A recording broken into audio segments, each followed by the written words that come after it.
Hey guys, and welcome to the Rants channel, your home for NFL projections, predictions, and of course, your periodic rant. And today is a bit of a rant slash poll. I'm going to be rating all of the head coaches in the NFL just based on their overall skills as a coach and how they build and develop their team. But before I do all that, please make sure to leave a like in the video if you're new, subscribe to the channel, and make sure to leave a comment down below if you want to see me make a video about something else or if there's something you want me to cover. And let's go ahead and start. So I've already sort of started with these head coach teams here because they have rookie head coaches, meaning that they are only going to be head coaching starting in 2021. So we haven't seen them be a head coach at any other point in time, so it's hard to really rate these teams in terms of head coaching. But we're going to start off with the 49ers here and Kyle Shanahan. I'm going to put Shanahan, as much as I want to put him in the D tier, I'm going to put him in the C tier on the lower end and be generous. And the reason I'm going to do that is because I think that Shanahan's offense has not really looked the way it should. I mean, he's an offensive coordinator. He's responsible for being an offensive-minded head coach, but San Francisco's offense has really not looked that great. I mean, you can argue George Kittle has been an amazing player, but, I mean, that's more of a diamond in the rough, in my opinion. Have they looked horrible? No, but they haven't looked anywhere near what you'd expect for someone of his caliber. Their defense has looked great, but you could argue that Robert Saleh, who is now the head coach of the Jets, was the cause of that. So I'm a little unsold on that. We'll see how he develops in a year or two. Maybe Trey Lance ends up really changing the team around and Kyle Shanahan starts to gain some more face value. Next is Baltimore and John Harbaugh. And this might surprise a lot of people, but I'm going to be putting John Harbaugh in the S tier. And it's not because he's one of the best in the league. I mean, obviously, there's a couple that might be above him in terms of merit, in terms of overall performance, but what I like about Harbaugh is that he doesn't keep coordinators around too long if they start to flounder. He addresses it. He fires them. He does moves he has to make to save face. He doesn't try to hold on to things too long. And he's not afraid to really speak his mind. He's not afraid to crack down on his players. He's a very disciplined, almost a Bill Belichick type of head coach. And the team as a whole has a very disciplined front office, so they don't take any crap, much like the Patriots don't. And this is a really good attribute to have in a head coach because even his types of off seasons that he has with the Ravens in terms of minicamp, in terms of off-season workouts, is really hardcore. And while players might not necessarily always find it easy, it does bring the best out of them. Next is Kevin Stefanski of the Browns. And Stefanski's only had one season, so I'm not going to blow smoke up his rear end, but I'm also going to give him a little bit of credit, and I'll put him in the B tier. And he could easily, if he continues the way he's going, he could easily be A tier in a couple of years. He looked great last year. The Browns improved a lot last year. They went from a laughingstock to a 11-5 wildcard team, and they even got a playoff victory to boot. It was their first appearance in the playoffs in 14 years. And Baker Mayfield took positive strides, and sometimes it takes the right head coach to bring the right amount of talent out of the right team you're on, and maybe Stefanski is a good fit for this team. So far, it looks that way. We'll see how it develops over the next couple of years. Next is Tampa with Bruce Arians, and I'm going to ignore the knee-jerk reaction to put him at the top of the S tier simply because Tampa won the Super Bowl. And I can actually, this is the first head coach that I can actually look at from different perspectives. He was a decent head coach on the Cardinals. He did very well. He gave him a couple of division titles. He's brought Tampa to the promised land. I'm actually going to put Bruce Arians, I'll put him on the low end, even though I said I was going to ignore it. I have to weigh all the options and put him on the low end of the S tier. And it has nothing to do with Tampa's Super Bowl victory. Let me be clear on that. Bruce Arians is an offensive-minded head coach, but his defenses have always still been able to look really good, and that's a plus. When he was in Arizona, Carson Palmer looked great. Even before Tom Brady, Jameis Winston was throwing for 5,000 yards in Tampa. And the offense has never really been bad with Bruce Arians. Even when he was the Colts interim head coach, he didn't look bad as a head coach. There's a reason why he's a coveted asset in terms of teams looking for head coaches. There's a reason why the Tampa Bay Buccaneers were smart to jump on that. He's on the lower end just because obviously he hasn't had as long with certain the amount of time he's been a head coach, but that doesn't necessarily mean anything. He's still I would say top 10 in the league head coach right now. And Arians, I think, is going to continue on a good path as long as an offense that he coaches doesn't flounder. I'm going to be curious to see if he stays after Brady retires and how he develops Kyle Trask. That's going to be another really cool, interesting test. But next we have Matt Nagy for the Bears. Much like Kyle Shanahan, I haven't really seen the offense do much. I've seen the defense look pretty good, which is a bit of a surprise. I'm going to be putting Matt Nagy in the D tier. He's an Andy Reid disciple, and he had a really promising resume. And he has given, in his defense, he has given the Bears 2 playoff berths. But mainly it's been because the first year, when they were 12-4, they had a last place schedule. They had a top 5 defense.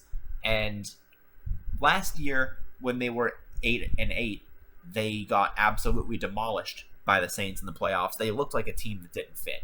And Matt Nagy was even on the hot seat last year when they made the playoffs.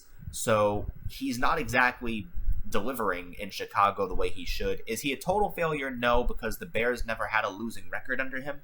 But they also just haven't looked like an offensive, much like Kyle Shanahan.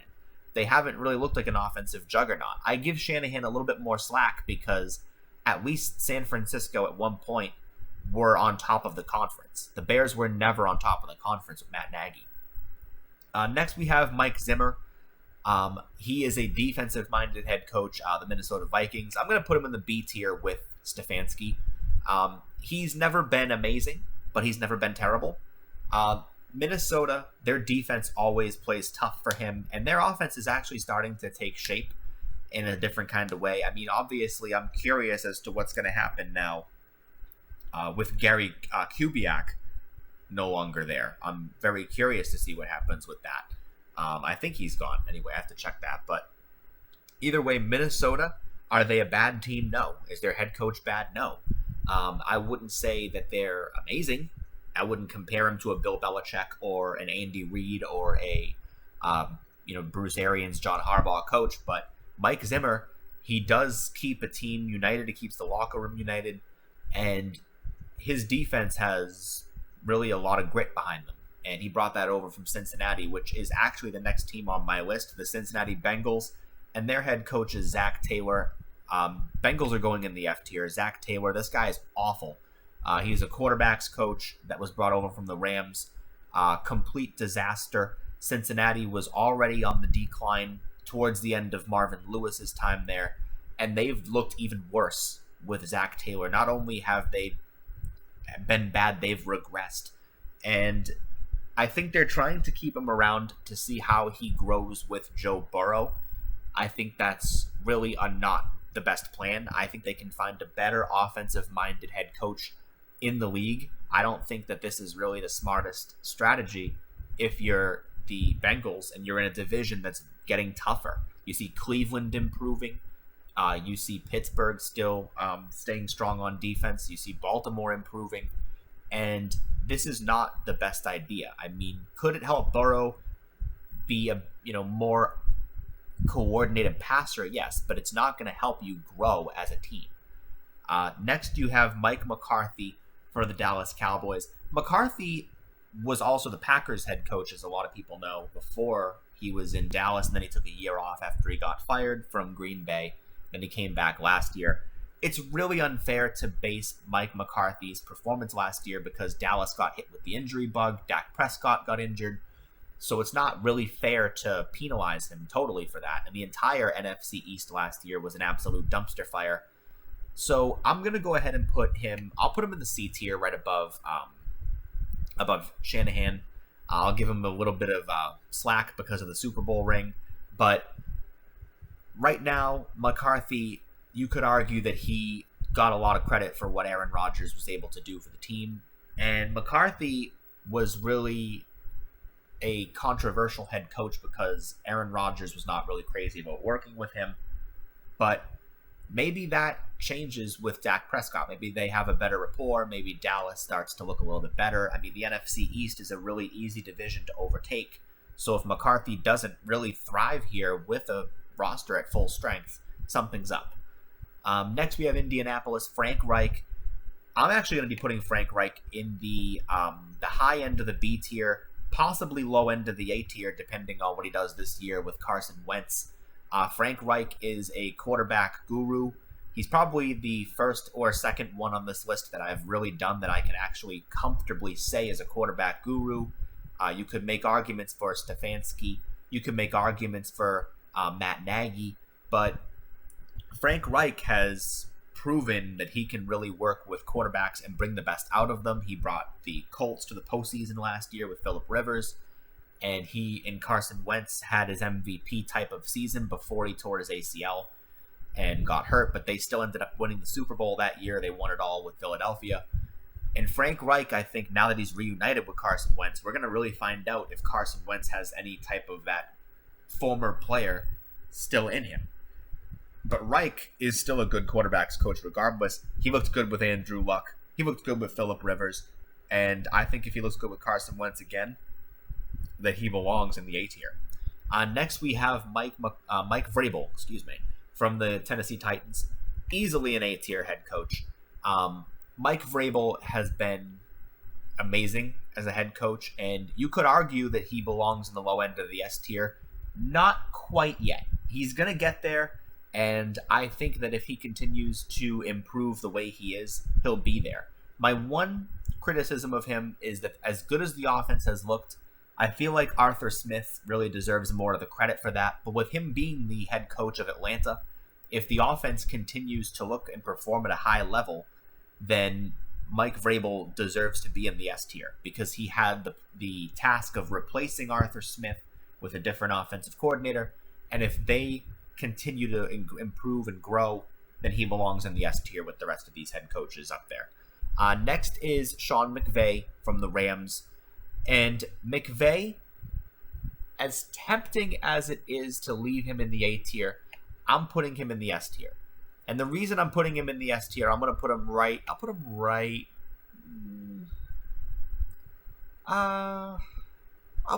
above Arians. Because when Wade Phillips got fired, I actually thought the Rams would not only regress on defense, I thought they'd probably have a little bit of trouble. They proved me so wrong that I still am scratching my head wondering, where did I go wrong here? But McVay knows how to pick coordinators, to his credit. He picked I think it was Brandon Staley last year. He was a defensive coach. And they ended up having the number 1 overall defense in the entire league, right up there with Washington, which is a surprise. The Rams were in a defensive great team, and it's not just because of Aaron Donald. Everybody else is pulling their weight too.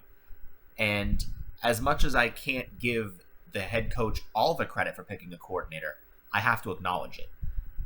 Andy Reid, another S tier head coach. Please don't let the Super Bowl last year define Andy Reid's legacy.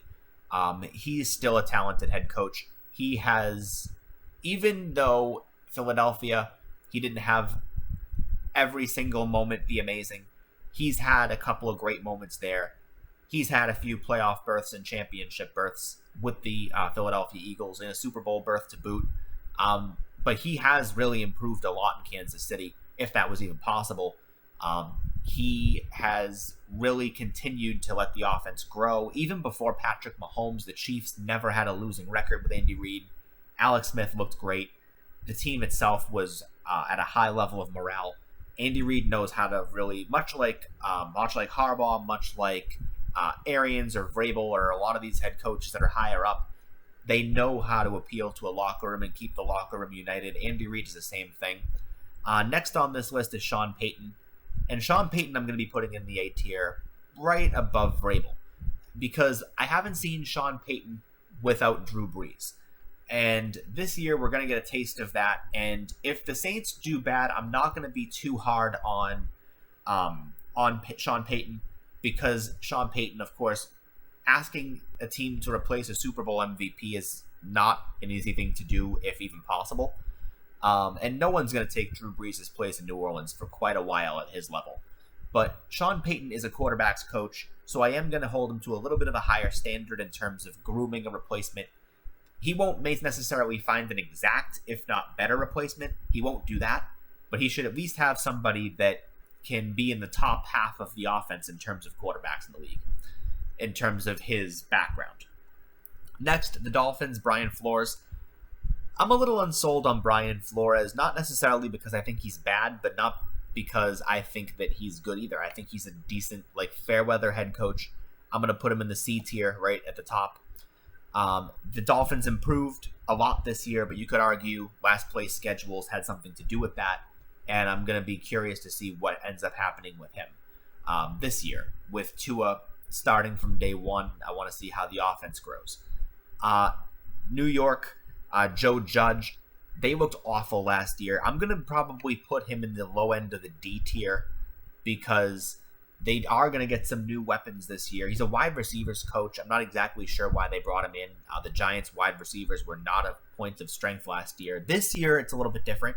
So maybe they had a long-term plan. But right now, the Giants don't scare me. I don't take them seriously.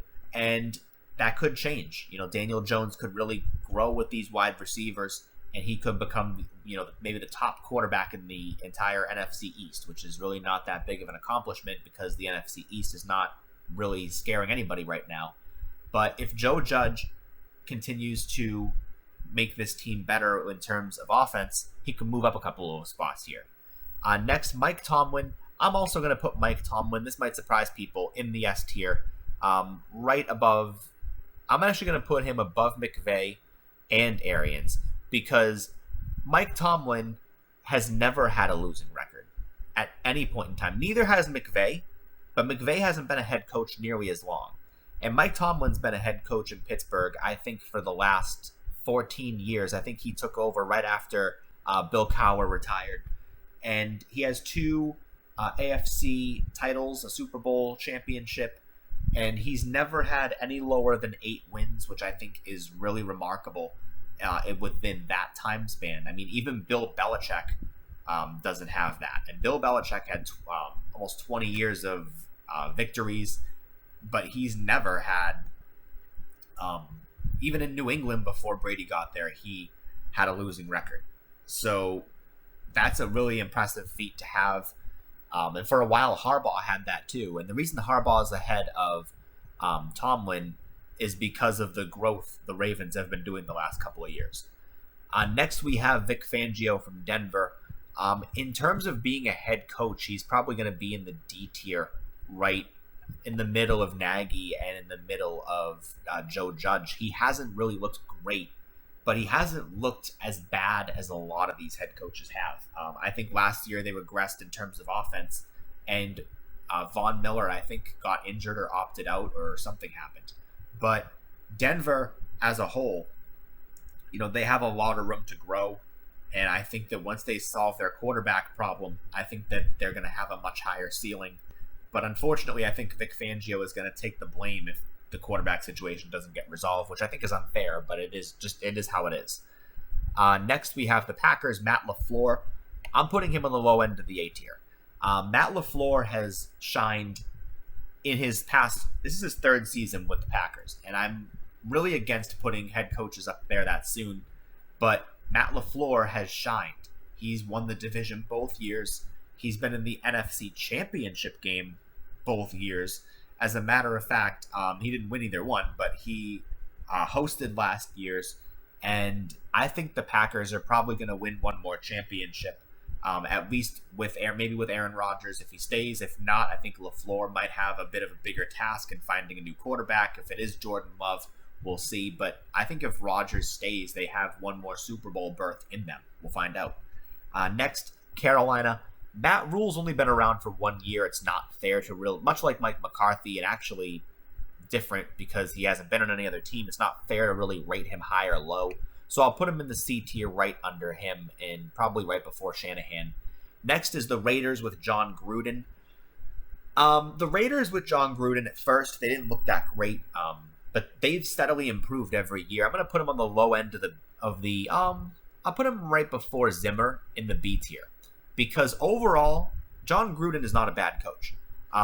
He's been obviously dating back a couple of decades. He was with Tampa. He was with the Raiders even before that, and he gave each team a Super Bowl berth. No, I'm sorry. He had a Super Bowl berth with Tampa against the Raiders, but he had a couple of AFC title games and AFC championship game with the Raiders. And I think that if the Raiders continue to draft right, which they will, I have a great front office, then they can continue to grow. I mean, it's going to be tough in a division with Patrick Mahomes and if Justin Herbert takes more strides, but the Raiders are not a bad team and should not be counted out. Next is Washington. And Washington, and this is the old logo, so, say whatever you want. But Washington, in my opinion, is a team that their defense looked amazing. And that's what Ron Rivera was brought in to do. And I'm going to put Rivera as a head coach in the B tier right above Mike Zimmer, because he was actually pretty decent in Carolina. And I stress decent. And they were not so great in terms of offense. They looked awful this past year, but their defense was top 5. And when you have a top 5 defense in your first year with a decent polished background, I can't, ignore that. Next, we have Arizona, Cliff Kingsbury. I'm going to put Kingsbury, I'm going to put him right above Brian Flores in the C tier, because I liked the growth that Arizona had last year. But is that because of Kingsbury, or is that because of Kyler Murray having more to throw to? We'll find out. Next is Sean McDermott, Pete Carroll, and Bill Belichick. 3 very polished head coaches. Belichick, I'm not even going to waste anyone's time here. That's an obvious one, S tier. Pete Carroll, I'll put in the low end of the A tier. And Sean McDermott, I think, also belongs in the A tier right before. I'll put him before Vrabel in the A tier. And that's what I have for the head coach ratings for 2021. If you liked the video, I'll see you in the next one.